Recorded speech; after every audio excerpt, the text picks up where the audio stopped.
Good morning, everyone. It is Thursday, January 2nd, 2025. Welcome, 2025. Crazy how fast 2024 went. I hope everyone's Christmas, holidays, whatever one you celebrate, and New Year went great. And hopefully, everyone's enjoying a healthy home. I know we've been, seems like rolling from one cold to the next the last month and a half, but that's okay. We're all doing relatively well, so no complaints here. With that, I apologize for the delayed start here. I know I intended to start at 9:30 and it's already 9:54.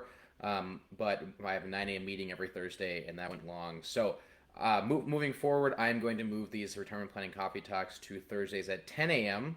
to give myself more flexibility and the opportunity to be more on time. So hopefully that time works well for you. And as always, not only do I do these live in hopes to generate a lot of questions and a lot of value for those who attend, but I will also be saving, editing, and posting these after the fact so you can watch them later as well. So, with that being said, thank you for those who stop by now or later or watch it on delay. Weekly retirement planning coffee talks are a casual way for me to connect and answer questions, even if you're not a client at no cost. Join us on Facebook Live or stop by my office to enjoy free coffee. The door is closed, but you can just knock on it if you know that this live is going on, and I'll let you in, and you're more than welcome to enjoy a good cup of coffee. The reason I keep the door closed is because there are other people walking around, so I try to keep the disruptions at a minimum. If you'd rather not ask questions online or in person during the live session, feel free to message me directly or simply enjoy your coffee at my office and we can chat once the live video wraps up.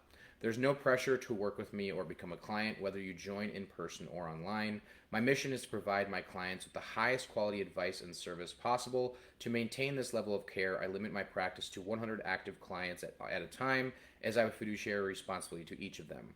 While I cap the number of clients I work with, I'm dedicated to serving as many people as possible by sharing valuable information and answering your questions. That's why these coffee talks mean so much to me. Disclaimer: this content is not legal, tax, or investment advice. Always consult a qualified professional regarding your own situation. And since this is a live session, I may occasionally make a mistake, but I'll do my best not to. I'm looking forward to a great conversations and hope you have a wonderful day either way. But please feel free to comment with questions anytime now or during the video later on in the next 15-20 minutes, depending on how long we're on. I'd much rather answer your questions than read through articles that may or may not be relevant to you. Additionally, I included a link in the description to my calendar if you'd like to schedule a 15-minute phone call to ask any questions privately, because that may be more convenient for you, or if you'd rather have a private conversation than a live conversation. So, with that being said, if you have any questions or comments, please leave them in the chat now. Otherwise, I will do my best to go through highlight some articles or thoughts that will hopefully provide value to you and the people that you know. All right, seeing no comments yet, I will jump into the first article I have pulled up here. It is from Kiplinger. I'm not sure if it's Kiplinger or Kiplinger.com. And the title is Retire Early in 2026. Is this the year you take the leap? A guide to help you retire early in 2026 with a month-to-month checklist of achievable goals. Now, this is going to be a month-to-month checklist, but whether you're retiring in 2025, 2026, 2027, sometime in the near future, hopefully this provides you some good ideas of things to think about. But no matter what he says, the most important advice I can give you is find someone you trust or that you're willing to potentially trust. Have that conversation sooner rather than later.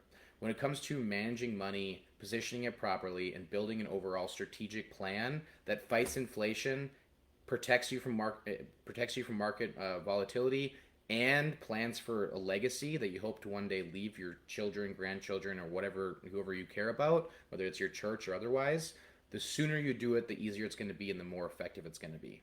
So a lot of people will wait until like the day they retire, like, oh, I got to build a plan.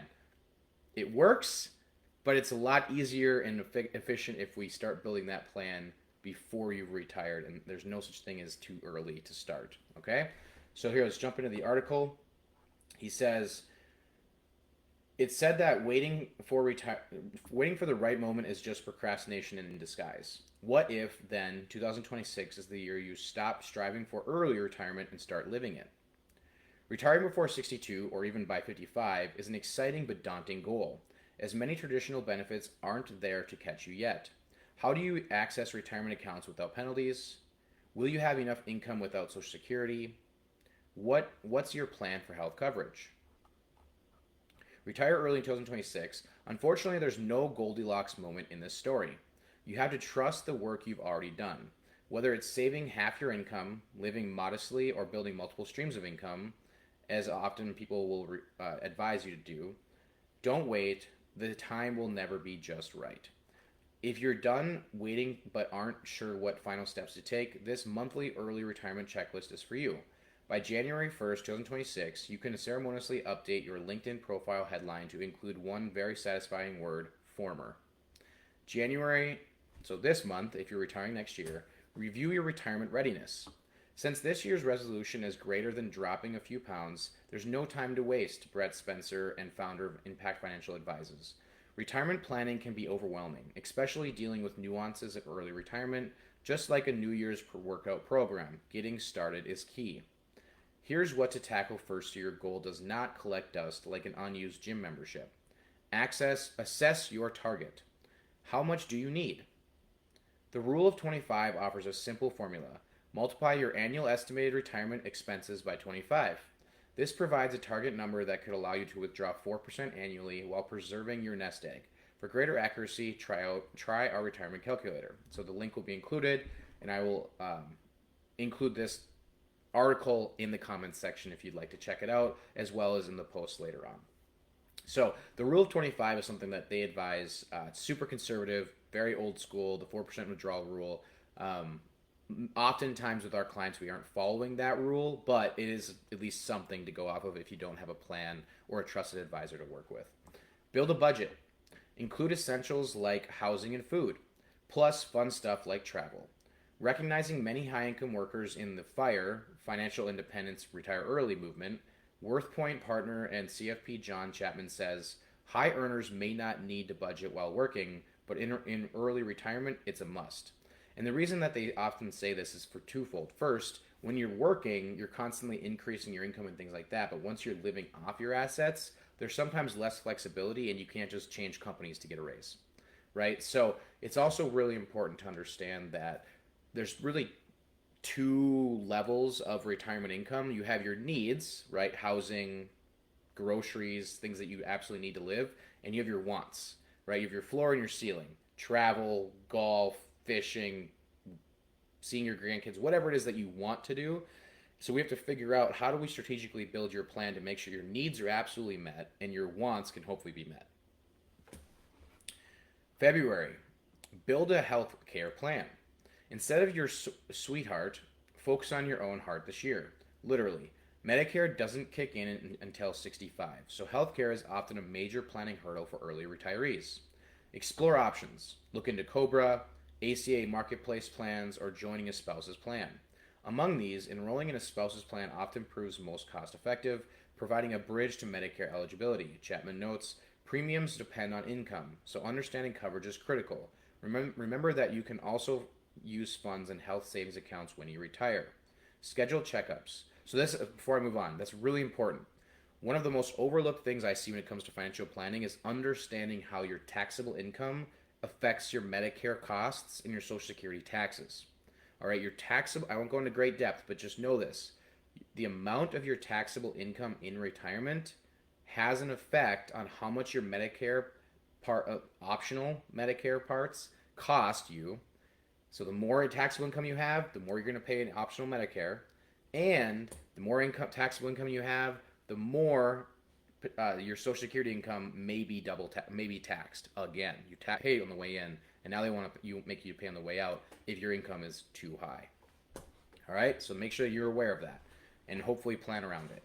Schedule checkups, knock out physicals, dental visits, and specialist appointments while you've got coverage. March, organize your financial accounts. Madness is for basketball, not your finances. This month, simplify. Consider consolidating accounts. It may make sense to combine investments and retirement accounts for easier management. Pay off high-interest debt. Eliminating debt, including your mortgage, lowers fixed costs and adds peace of mind, Chapman says. Try some of their tips. Again, so I like this article is giving us thoughts, but it's also trying really hard to get you to go buy or do other things in other places. So let's take it for what it is. It's a little bit information, but it's also a bit of a sales pitch. But hopefully some of this stuff is still providing you value. All right, build cash reserves. Save 6 to 12 months of expenses in high-yield savings account. Since early retirees may not access retirement accounts without penalties, it's important to hold at least a year's worth of expenses in cash reserves, Chapman adds. Also, build up significant non retirement investments to fund spending before tapping into retirement accounts. So, whether the 6 to 12 months does or doesn't make sense to you, this point's extremely important in the fact that it's important that you have access to money that won't cost you penalties, right? So many people spend their entire working lives putting all of their savings in their 401k or group retirement without realizing that a lot, if not all of that money, is locked up to your 59 and a half. So if you want to retire before that time, we need to have a plan on how you're going to access some of that money.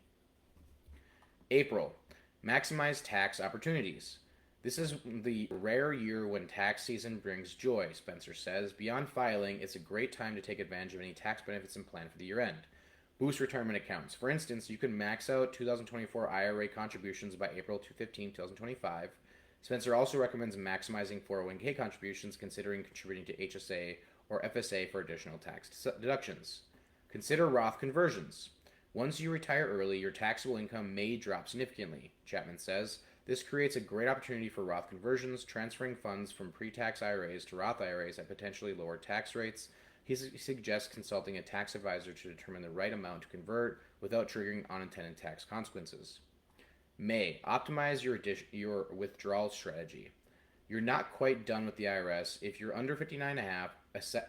Accessing retirement accounts without tax penalties takes strategy. At the same time, you'll want to ensure your portfolio is balanced and your withdrawals can sustain your lifestyle. Create a withdrawal strategy. Explore options like the Rule 55 or SEP 72T exceptions to tap your accounts penalty free. Determine which accounts to draw from first, example, taxable accounts before IRAs, and at what rate to maintain tax efficiency and sustainability. Create an early retirement withdrawal strategy for the long haul. Review asset allocation. Spencer emphasizes diversification to reduce downside risk. Bonds are not the only diversifier. Understanding true diversification is critical. June, evaluate housing needs. Some things may not change. Housing is the biggest expense for retirees, just as it is for workers, according to government data. So where do you see yourself living in retirement? Assess your situation. Would downsizing or relocating improve your lifestyle and budget? Dreaming of a beachfront bungalow or van life? There are so many options to consider, all of which will affect your pocketbook. For example, sometimes joining a retirement community on the early side may save you money down the road if you need assisted living. On the flip side, if you're hardy and adventurous, you might consider retiring abroad. You also need to think through whether you retire in place, buy a new home, or rent it in retirement. It says check out our list of best places to retire in the United States. Now is the time to plan. July, make lifestyle preparations. As you set off fireworks to celebrate America's independence and maybe annoy your neighbors, reflect on your own financial independence. What will you do? Who do you want to become? Early retirees can experience a loss of identity or purpose, especially when they feel there's still more to contribute to the world. Test your budget. Try living on your retirement income for a month and adjust as needed. Explore interests. Start hobbies or volunteer work now to avoid post-retirement identity crisis. Thinking of launching a business? Dip your toes in now. August. Create or review your estate plan. It's not just for older folks. If you have assets, you need an estate plan. Update legal docs. Refresh your will, power of attorney, and healthcare directives. Some employers offer group legal benefits. They can be free. Like I believe if you work for Sanford and here in Beaver Falls or one of the many locations, I'm pretty sure they still provide like free access to LegalZoom. Now it's not necessarily as good as hiring an estate planner that personally knows you, but it's free, which is better than nothing. All right, so Spencer notes, use them to get us started on your estate planning or other legal needs before retirement. And I know for us personally, we invest in a platform that provides our clients almost free access to estate planning as well. So it's just one of those things that definitely look into it. I don't do estate planning personally. I'm not a lawyer, but every single one of my clients hears me talk about it regularly if they haven't done it. Verify beneficiaries. Double check retirement accounts and life insurance policies. This is so important. We have actually had clients who think their life insurance beneficiaries align with their estate planning, and then we review and we realize their old life insurance policies that we don't manage, but they're still in place, are listing their ex-spouse as their beneficiary. Imagine the controversy that would cause if you passed away or someone you know and you thought all your money were going to your kids in your current family, but instead it went to your ex spouse. That might be awkward. All right, so September, review your progress. Cue Europe's 1986 hit, The Final Countdown, because you're in the final quarter. Check your plan. If you have tax or year end strategies to implement, now's the time, Chapman says. Logistics for implementing them can take weeks. Verify Social Security and pension details. Even if you're years from filing, ensure records are accurate, and if you're eligible for a pension, payout options are clear. And the payout options can have a drastic effect on your retirement plan. October, lock down insurance. Don't let spooky surprises catch you off guard. Confirm health coverage. Open enrollment often occurs in the fall, so now is when to finalize your post-retirement plan. Reassess your health coverage needs for the last few months before retirement too. Spencer says, if you want to get money into an HSA before retirement, this may be a good opportunity. Review other insurance. Ensure long-term care, life, and property policies align with your needs. And nowadays, a lot of times, long-term care standalone policies are so hard to get or really expensive that we're finding the most cost-effective, if you're insurable, is a long-term care add-on to whole life policies. But even those can be expensive. So it really depends on your situation or annuities and things like that. But something worth considering, especially if you have great wealth or an asset like a lake cabin or something like that you want to keep in the family. It's important to protect that more than 5 years before you maybe need assisted living. November, notify your employer. This may be the easiest or hardest step depending on your relationship with your company and coworkers. Give your boss notice. Provide at least 60 days notice or longer if required. Use this time to wrap up responsibilities and plan your transition. Use up benefits. Take advantage of any remaining vacation days, wellness funds, or other perks. Alternatively, consider getting paid for any unused PTO you might have accrued. December, finalize and celebrate. Sure, you could spend the month debating whether Die Hard is the Christmas movie. It is. But there are better ways to use this time. Now's the moment to finalize the details so you can work on popping champagne. Adjust tax withholding. Ensure retirement withdrawals don't trigger surprise tax bills. Set up disbursements. Plan your first withdrawals for January. Celebrate. Whether it's a trip, a party, or simply savoring the satisfaction of achieving your goal, take time to mark this milestone. It can help make the transition smoother.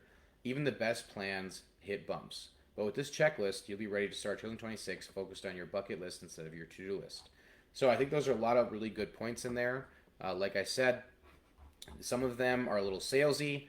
Some of them just want you to click on another link. But overall, if you haven't built your plan to retire yet, hopefully this article in this Retirement Planning Coffee Talk gets you to at least get started.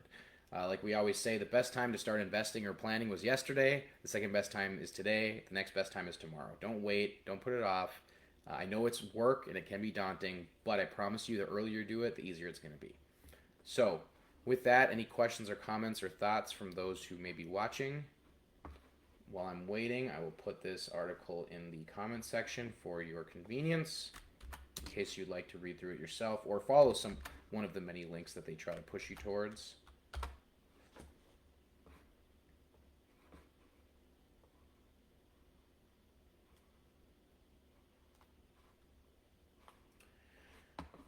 All right, seeing no questions, I'm going to do one more article here. And this one is from Morningstar.com. It says 6 market pros on the biggest risks for 2025. Again, I will put this in the comments section. I'll do it before I read it, just in case you want to follow along.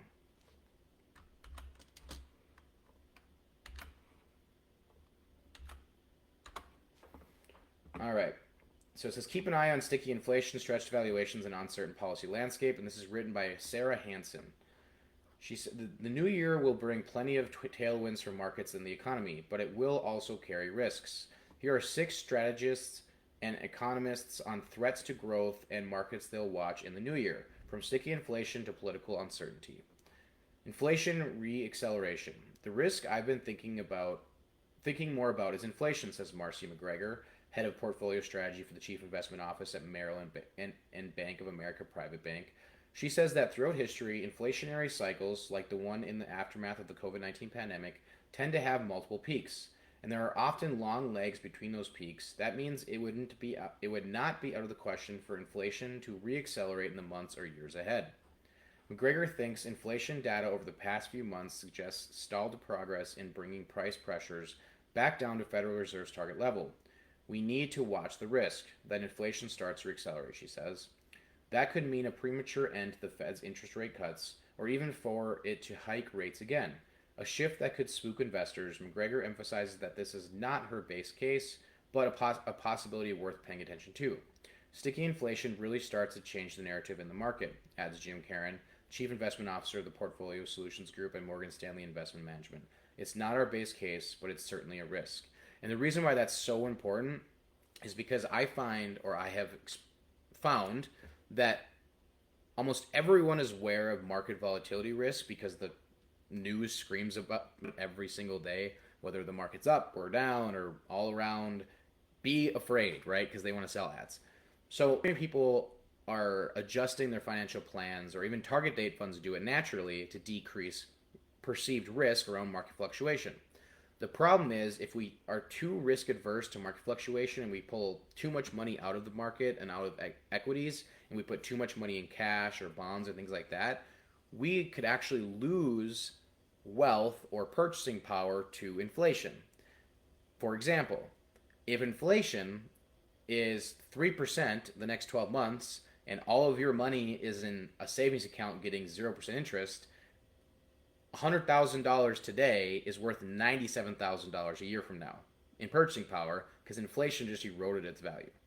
Now you go back to 2021, I believe, when inflation was 8%, or 2022, when inflation was 8% because all the money that was printed during COVID and things like that, your $100,000, if you just had it sitting in savings, a year from now and got zero interest, would be worth, from a purchasing power standpoint, $92,000 a year from now.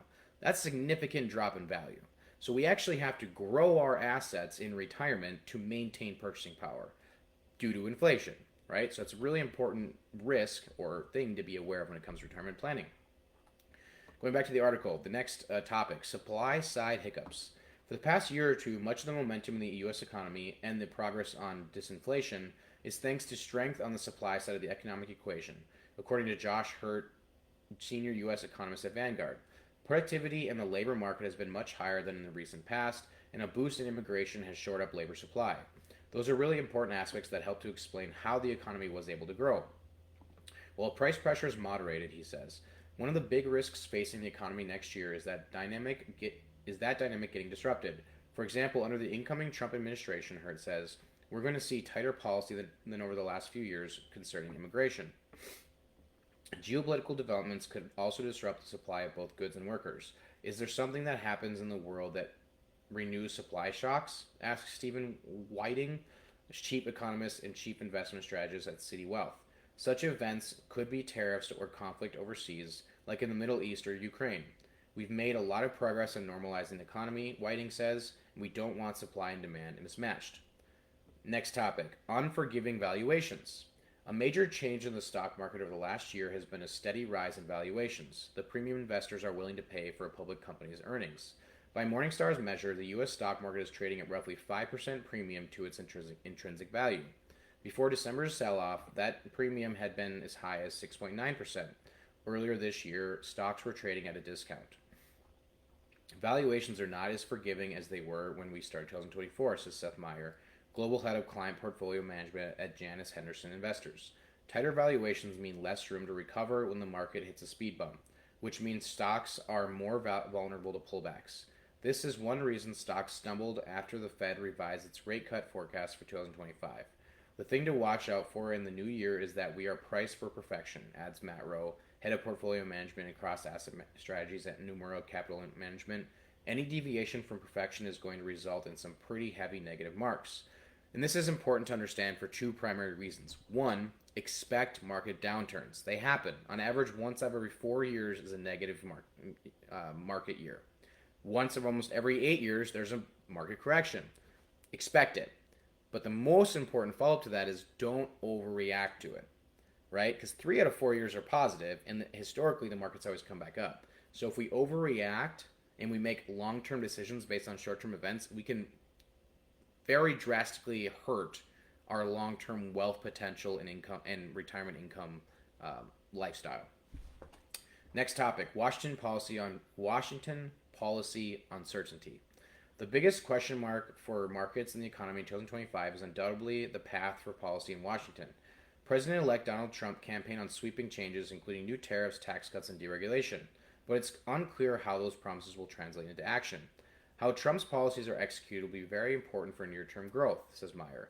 While the long-term outlook won't change as much, he thinks the way Trump implements tariffs or other changes will have a big impact on the way we think about growth in 2025, which will affect valuations. Karen points out that investors also should not forget about the positive possibilities here.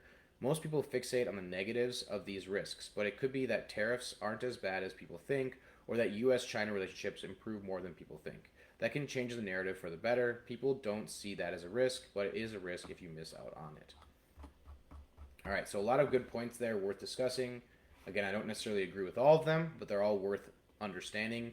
I think one of the most valuable ways to learn is to challenge yourself to think differently, and definitely to read those who are experts in their perceived areas. So, with that being said, it's been about 30 minutes there of hopefully valuable information. If there's any other further comments, questions, concerns, please let me know what they are right now, or requests. I'd love to answer your specific questions. Or if you have requests for future Money Not Math or retirement planning coffee talk conversations, just let me know. My goal moving forward, so you know what to expect, is every Monday I'd like to do a pre-recorded Money Not Math post.